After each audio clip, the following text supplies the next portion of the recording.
The dashboard clock glowed 11:47 p.m., and the highway stretched out like a black ribbon under the moonless sky. I'd been driving for hours, the kind of monotonous stretch from Chicago toward the Iowa border, when the GPS glitched. One moment it was guiding me straight on I-80, the next the screen flickered and a new route popped up, unfamiliar, insistent. I should have pulled over, but fatigue won out. I followed the turnoff, telling myself it was just a shortcut. The road narrowed quickly, flanked by endless cornfields that whispered against the car windows. No other headlights in sight, just the hum of my tires on cracked asphalt. Then, without warning, a sign appeared in the gloom. "Welcome to Eldridge Hollow, population 1-247. I'd never heard of it. My phone's signal bars flatlined, and the GPS spun in circles before going dark. I slowed down, peering at the outlines of houses lining a quiet main street. Streetlights buzzed faintly, casting long shadows on picket fences and parked sedans that looked like they hadn't moved in years. It felt too still, like the town was holding its breath. My name is Alex Harlan, 34, a sales rep for a Midwestern agrotech firm. I live in a split level in the suburbs of Des Moines, the kind with a manicured lawn and a garage full of tools I barely use. Drives like this one were routine. Client meetings in the morning, back home by evening to microwave dinners and whatever game was on TV. But tonight, the wrong exit had dumped me here, in this nowhere spot that didn't match any map I'd ever seen. I rubbed my eyes, chalking it up to exhaustion. Probably just a detour sign I missed back at the last rest stop. I cruised down Elm Street, the main drag, past a row of shuttered storefronts. A hardware store with faded ads for John Deere tractors, a diner called Millie's with a neon sign half-lit, spelling out open in flickering pink. No one around. I spotted a gas station at the end of the block, Sunoco, the pumps glowing under a single floodlight. My tank was dipping low, so I pulled in, the bell dinging as I rolled to a stop. The air smelled of damp earth and something faintly metallic, like old pennies. Inside, the clerk was a middle-aged woman with graying hair pulled into a bun, wiping down the counter with slow, deliberate strokes. She looked up as the door chimed, her eyes flat and unreadable behind wire-rimmed glasses. "Evening," I said, grabbing a coffee from the warmer and a pack of gum. "You got a map of the area?" My GPS crapped out. She rang me up without a smile, her voice soft and even. "Maps? Ain't much call for those around here. Just follow the road out, takes you back to the interstate eventually." She slid my change across the counter, her fingers lingering a second too long on the dollar bills. I nodded, glancing at the local rack by the door. Postcards of corn mazes and county fairs, nothing about Eldridge Hollow. "This place, it's not on my navigation. How far to the next town?" Her gaze flicked to the window, where my car sat under the lights. "Next town's Davenport, about 30 miles east, but roads twist funny at night. Best not to rush." She turned back to her magazine, a dog-eared issue of Reader's Digest from what looked like 2012. I stepped outside, the coffee steaming in the chill. As I pumped gas, I noticed the pump's digital display stuttering. 3, 47, then 3, 49, jumping without reason. Weird, but old equipment, I figured. The town felt heavier now, the silence pressing in. A dog barked somewhere, distant, sharp and echoing, then cut off abruptly. I finished up and got back in the car, the engine turning over with a reluctant growl. Driving out of the station, I passed a motel on the outskirts, Hollow Rest Inn, its vacancy sign blinking in red. The parking lot was empty except for a single pickup truck rusted at the edges. I wasn't planning to stop, but the road ahead curved into thicker darkness, and my eyelids were heavy. Just an hour's rest, I thought. Reset the GPS in the morning. The office was lit by a bare bulb, the clerk, a wiry man in his 50s, chewing on a toothpick. He barely looked up from his ledger. "Room for the night?" "Yeah, single." Whatever you've got." I handed over my card. He processed it slowly, squinting at the screen. "Harlan, huh? Don't get many Harlans through here." His voice had that flat Midwestern drawl, but something in the way he said it made my skin prickle, like he knew more than he should. "Just passing through," I replied, forcing a chuckle. "Wrong turn off the highway." He slid a key across the desk, actual metal, numbered 7. "Happens more than you'd think. Roads play tricks. Breakfast at 7. Diners across the way." No small talk, no questions about where I was headed. He pointed down the breezeway. "Last door on the left. Quiet night." My room was sparse. Twin bed with a sagging mattress, a nightstand holding a lamp and a Gideon Bible, wallpaper peeling at the corners like old skin. The air was stale, laced with mothballs. I locked the door, drew the curtains, and sank onto the bed, pulling out my phone. Still no signal. I tried the landline, dial tone, but when I punched in the front desk, it rang endlessly into silence. Outside, the wind picked up, rattling the window pane. I lay there, staring at the water-stained ceiling, listening to the motel settle. Footsteps? No, just the creak of pipes. But then, a soft knock at the door, so faint I almost missed it. I froze, heart thudding. "Hello?" No answer. I waited, breath shallow, until it came again. Deliberate this time. 3 slow raps. I approached the peephole, peering out. The breezeway was empty, shadows pooling under the lights. No one. Shaking it off as imagination, I double-checked the lock and climbed under the covers. Sleep came in fits, the room too warm, the sheets too thin. Sometime after midnight, I woke to a hum, not the AC, but something lower, vibrating through the floorboards. I sat up, rubbing my face. The clock on the nightstand read 12:13, but it hadn't been working when I checked in. Outside, the pickup truck was gone, or maybe it had never been there. I got up, parted the curtains a crack. The parking lot stretched empty, but across the street, at the edge of the cornfield, a figure stood, motionless, facing the motel.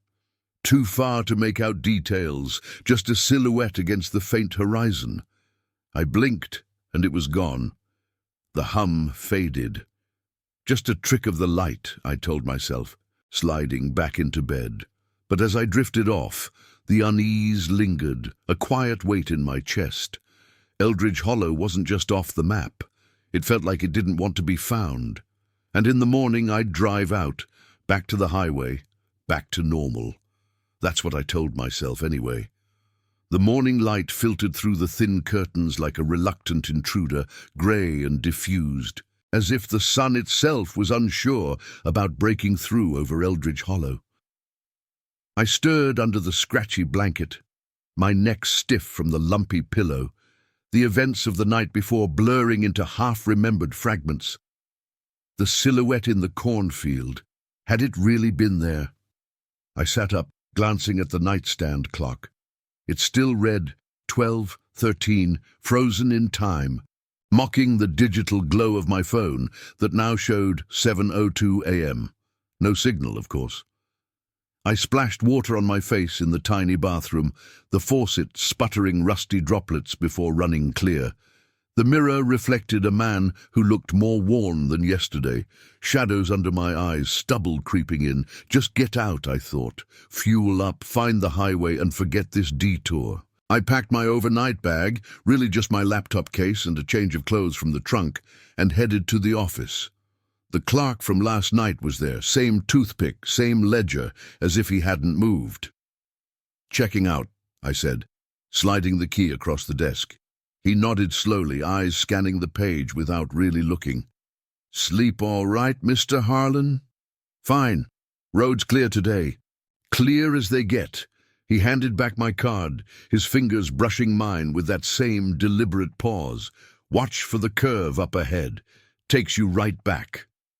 I thanked him and stepped into the crisp air, the kind of early fall chill that nips at your collar in the Midwest. The parking lot was still empty, no sign of that pickup truck, and the vacancy sign buzzed faintly, its red letters humming like a distant swarm. My car started on the first try, a small Mercy. I drove toward the main street, the motel shrinking in the rear view, its facade blending into the row of identical clapboard houses that lined the edges of town. Everything looked sharper in daylight, the picket fences straight and white, lawns trimmed to perfection, American flags limp on poles in the still air, too perfect maybe, like a postcard left out in the weather. The diner Millie's was just opening, the neon now fully lit against the morning haze. A couple of pickup trucks sat out front, their beds loaded with what looked like farm tools, and I pulled in beside them.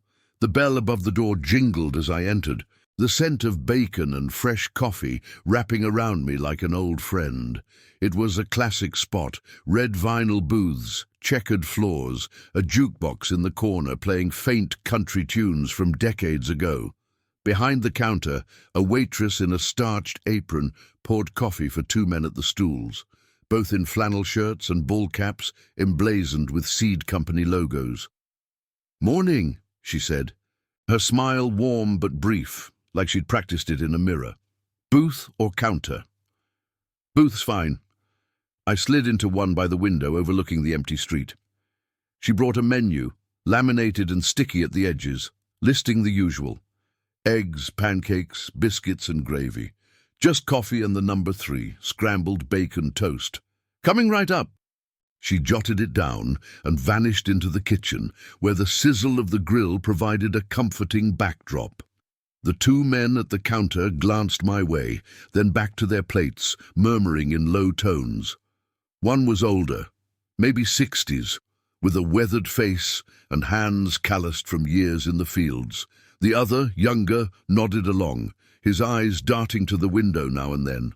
I pulled out my phone again, willing bars to appear. Nothing. I tried the GPS app manually. It loaded a blank map, the cursor spinning endlessly over a void where Eldridge Hollow should be. The food arrived steaming, and I dug in, the eggs fluffy, the bacon crisp, just how I liked it. Normalcy in a bite. But as I ate, I noticed the waitress lingering near the register, wiping the same spot over and over. And the men, their conversation had that looped quality, like a record skipping. "And the harvest last year, same as always," the older one said, his voice carrying, "Fields give what they give."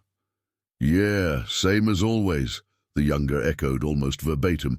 I shook it off, focusing on my coffee. Black, strong, the way it chased away the fog. When the waitress dropped the check, I asked casually, "Quiet town you got here.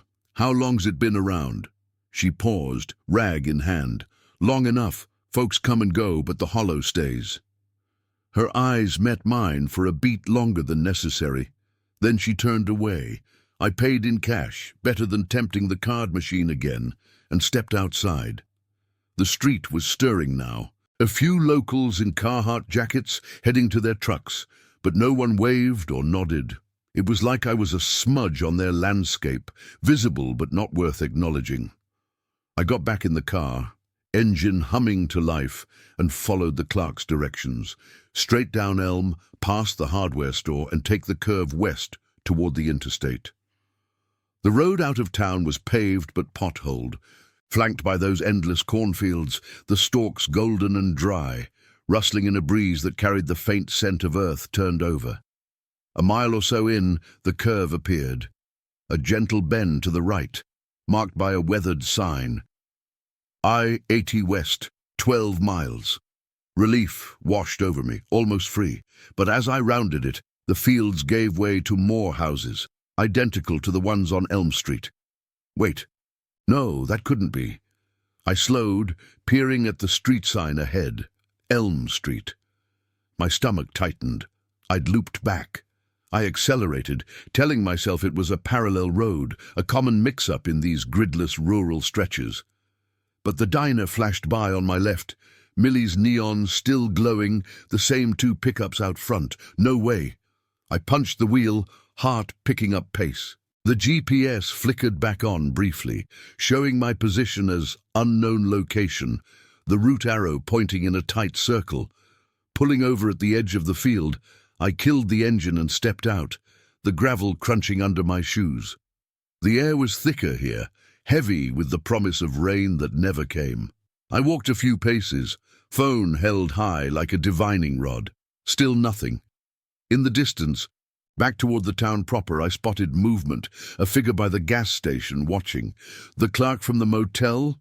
Too far to tell, but the stare felt aimed right at me, patient and unblinking. Shaking my head, I got back in and drove on, determined to push through. This time, I veered left at what I thought was a side road, unmarked, but leading into the fields. The asphalt turned to dirt, bumping along a lane flanked by barbed wire fences and silos standing sentinel. Minutes stretched, the odometer ticking up, but the horizon stayed flat, unchanging. No signs, no turns, just the whisper of corn against the windows. Then, a flicker in the mirror, headlights behind me closing in slow. A sedan, older model, its grille catching the sun. It matched my pace, neither passing nor falling back. I sped up a notch, so did it. My pulse thrummed in my ears. Who was this? Another local. But in a town that size, why follow? The lane ended abruptly at a T-junction, the left arm curving back toward Eldridge Hollow's lights, the right vanishing into thicker woods that bordered the fields. I took the right, tires kicking up dust, the sedan mirroring me. Branches scraped the sides now, the path narrowing, daylight dimming under the canopy. Sweat beaded on my forehead despite the AC. This wasn't a road, it was a vein pulling me deeper. Ahead, the trees thinned, opening to a clearing with a single structure. An old barn, its red paint flaked to grey, doors hanging ajar. The sedan slowed behind me, then veered off onto a hidden drive, vanishing into the underbrush. I braked hard, breathing ragged, gone, just like that. I sat there, engine idling, the silence of the woods pressing in. The barn door creaked in the wind, revealing shadows within, tools or something else. I didn't get out. Instead, I reversed, backtracking to the junction, taking the left this time. Toward town. Toward answers, maybe. But as Elm Street came into view again, the unease settled deeper, a knot that no amount of rationalizing could untie. Eldridge Hollow wasn't letting go easy, and I was starting to wonder if it ever did. The dust from the lane settled behind me like a veil as I merged back onto Elm Street, the familiar storefronts sliding past in a haze of déjà vu. My hands gripped the wheel tighter than necessary, knuckles whitening against the worn leather. The gas station loomed ahead, its pumps idle under the midday sun that now hung higher, casting everything in a flat, unforgiving light. I pulled in without thinking, needing a moment to breathe, to recalibrate. The bell dinged as I stepped out, the metallic tang in the air sharper now, mixed with the faint rot of overripe corn from the fields. The clerk from last night, the woman with the bun and the wire-rimmed glasses, was behind the counter again, restocking shelves with the same slow rhythm. She didn't look up right away, her movements precise, almost mechanical. "Back so soon, Mr. Harlan."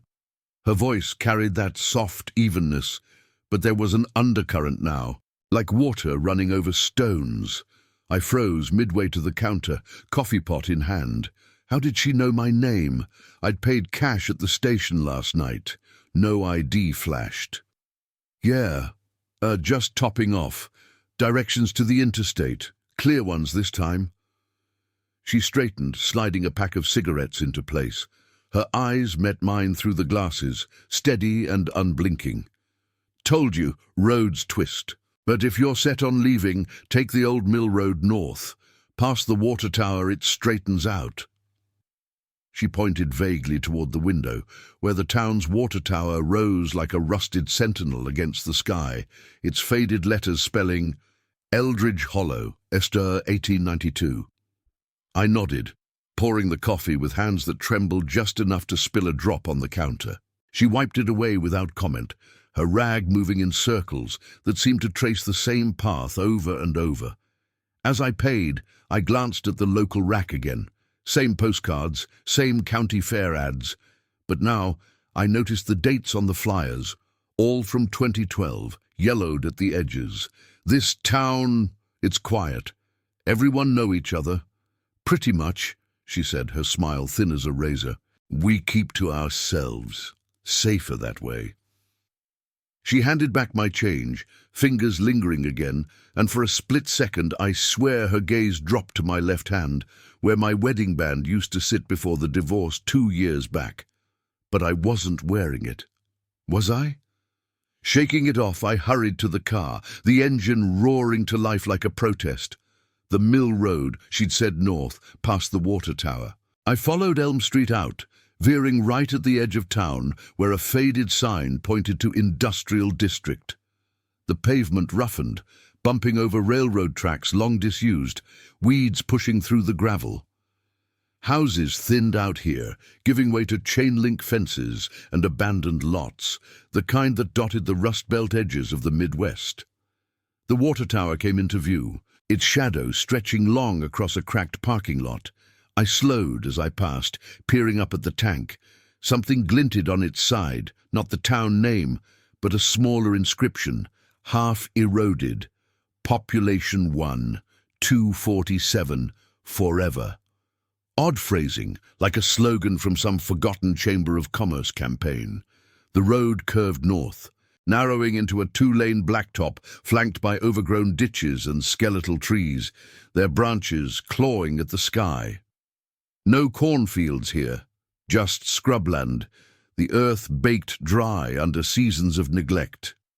Minutes ticked by, the odometer climbing, but the landscape refused to change. Flat, endless, with the occasional flicker of a rusted mailbox or a sagging power line.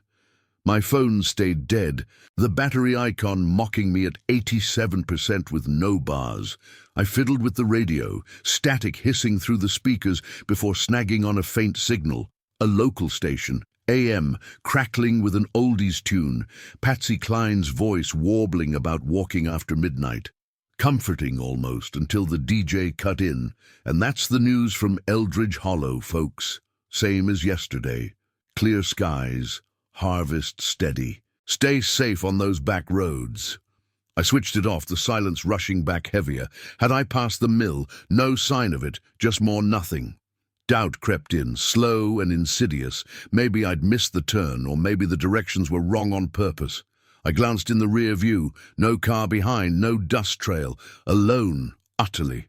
The kind of isolation that amplifies every creak of the suspension, every shift in the wind. Ahead, the road dipped into a shallow valley, the asphalt buckling like old skin. As I descended, a structure emerged from the haze. Not a mill, but a cluster of silos, their metal sides dented and streaked with rust. Abandoned. Probably from the farm co-op days when corn was king. I eased off the gas, curiosity overriding caution. Parked at the base of one, I stepped out. The air thick with dust motes dancing in the sunlight, footprints in the dirt, fresh boot-sized, circling the silo like a patrol. Heart quickening, I circled too, peering into the shadows at the base. Nothing but weeds and a rusted ladder leading up. But etched into the metal, barely visible under the grime, were names, dozens of them scratched in with keys or nails. Harlan was there, midway down, in a handwriting that looked eerily like mine. No, impossible. I backed away, pulse hammering, and that's when I heard it. A low murmur, like voices carried on the breeze, coming from inside the silo. Faint, overlapping, repeating phrases I'd heard that morning at the diner. Same as always. Fields give what they give. I bolted to the car, slamming the door, tires spinning as I peeled out. Back the way I came, faster now, the valley rising behind me. Elm Street reappeared too soon, the diner sliding into view like a bad dream looping. But it was past noon. The neon should be off, the lot empty. Instead, the 2 pickups sat there, unchanged, and through the window I saw the flannel-shirted men at the counter, heads bent over plates, the older one saying, "Harvest last year, Same as always. I didn't stop. Drove straight through, past the motel, the gas station, out to the curve again. This time I ignored the sign for I-80 and pushed west into the fields where the corn whispered secrets I didn't want to hear. The road twisted, but I kept going, the sun dipping lower, shadows lengthening. Vigilance prickled my skin, eyes on me from the stalks from the rear view. No car, but the feeling persisted, like the town itself was watching, waiting for me to slip. By late afternoon, fatigue clawed at me, but I refused to stop. The highway had to end somewhere, lead out. Yet as the light faded, the fields blurred into one endless loop, and the first stars pricked the sky. Too early, or was it? Time felt slippery here, unmoored. I rubbed my eyes, whispering to myself that it was just a town, just a wrong turn. But deep down, the knot tightened. Eldridge Hollow wasn't a place you left. It was a place that chose you. And as the dashboard clock flickered, still stuck at 12:13, I wondered how long I'd been driving in circles, chasing a way out that might not exist. The dashboard lights cast a greenish pallor over my hands as I gripped the wheel, the road ahead dissolving into twilight that came on too swiftly, like a curtain drawn by unseen hands. The cornfields pressed closer now, their stalks bowing in unison to a wind that carried no sound, just the faint rustle that mimicked whispers. I'd been driving west, or what I thought was west, for what felt like hours, but the sun had dipped behind the horizon without mercy, leaving a bruised sky streaked with purple. My eyelids burned, heavy with the weight of unblinking vigilance, every shadow in the periphery pulling my gaze like a magnet. No other cars, no farmhouses with warm windows, just the endless loop of gold and green that blurred into sameness. I tried the radio again, twisting the dial through static that hissed like distant rain. The AM station caught once more, Patsy's voice fading in mid-note, then the DJ's drawl. "Steady harvest in Eldridge Hollow, folks. Same roads, same stories. Keep your eyes on the curve." I slapped it off, the silence crashing back thicker, amplifying the hum of the engine and the thud of my pulse. The clock, still 12:13, unyielding, as if time itself had stalled in this pocket of nowhere. How many times had I passed that water tower? 3, 4? Each glimpse etched the town's name deeper into my mind. Eldridge Hollow, Esther 1892. A date that felt less like history and more like a warning. Frozen in place. Doubt gnawed at the edges of my resolve, whispering questions I didn't want to answer. Was this real, or had exhaustion twisted the familiar into something alien? I thought of my house in Des Moines, the quiet evenings with takeout, and the TV's glow, the neighbors' barbecues on weekends, where small talk flowed easy over cold beers. That life felt distant now, like a postcard from someone else's journey. Here in the hollow, normalcy was a thin veneer, cracking under the pressure of repetition. The diner, the motel, the faces, they replayed like a film stuck on a single reel. Each encounter layering unease without resolution. Ahead, the road forked unexpectedly, a split I hadn't noticed before, left toward the dim outline of town lights, right into a stretch of denser woods where the corn gave way to tangled underbrush. I veered right on instinct, desperate for anything new, the tires crunching over loose gravel that hadn't been there moments ago. The woods closed in, branches scraping the roof like fingernails on glass, the path narrowing until headlights barely pierced the gloom. My breath came shallow, the air inside the car turning stale, laced with the faint, persistent scent of damp earth and that metallic tang. Stronger now, like blood money left in a drawer. The car jolted over a rut, and I swerved, glimpsing something in the rear view, a flicker of movement, pale and fleeting, darting between the trees. Not a car, not an animal, just a shape, humanoid, slipping back into shadow before I could focus. I accelerated, heart slamming against my ribs, the engine's whine rising in protest. "Lies," I told myself. Shadows playing tricks, fatigue conjuring ghosts from the subconscious.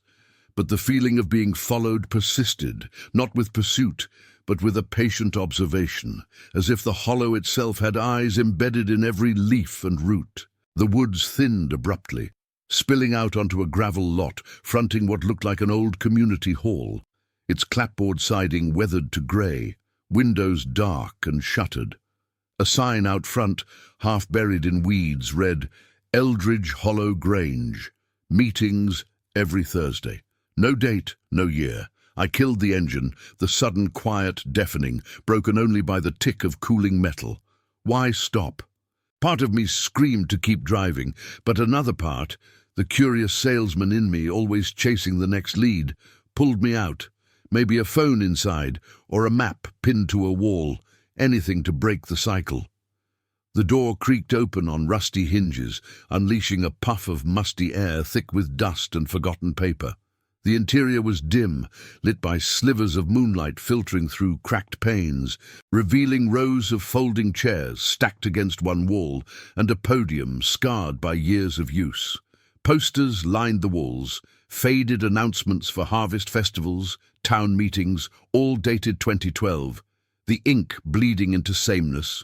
I moved deeper, footsteps echoing softly on the warped floorboards, my hand trailing along a bulletin board cluttered with yellowed notices. One caught my eye, a missing persons flyer, the photo grainy but familiar. A man in his 30s, sales rep smile, name bolded at the bottom, Alex Harlan. Below it, in careful script, last seen taking the wrong turn. If you know anything, stay on the path. My knees buckled, but I caught myself on the podium, breath ragged. The photo, it was me, younger, from my company ID 2 years back. How? Stolen? Or... No. The realization hit not as a thunderclap, but as a slow unraveling, threads of memory loosening. The divorce, the long drives to escape the empty house, the nights I'd veered off highways not by accident, but by a pull I couldn't name. Eldridge Hollow wasn't a detour. It was a mirror, reflecting the loops I'd been running in my own life, repetitive days, unspoken regrets. The isolation I'd courted without admitting it. Voices murmured then, faint at first, from the back of the hall. The same phrases, overlapping. Same as always. Roads twist. Keep to ourselves. I spun, scanning the shadows. But the room was empty. Yet the murmurs grew, echoing my own thoughts, my doubts made audible. They weren't accusing.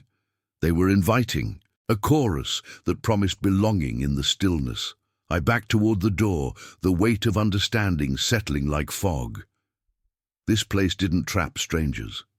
It called to those already lost, offering a forever where time didn't march on, where the harvest never ended, and the population stayed steady at 1-247, including me now. Outside, the night had deepened, stars pinpricking a sky that felt too close. I slid into the car, hands trembling as I turned the key. The engine sputtered, then caught, and I drove, left this time, toward the lights, the curve, the inevitable loop. No fight left, just a quiet surrender to the road that chose its travelers. In the rear view, the Grange faded, but the whispers lingered soft and insistent, echoing in the hum of tires on asphalt. Eldridge Hollow waited, patient as the fields, and as I rounded the bend back to Elm Street, I wondered if I'd ever truly left, or if leaving was just another turn in the circle.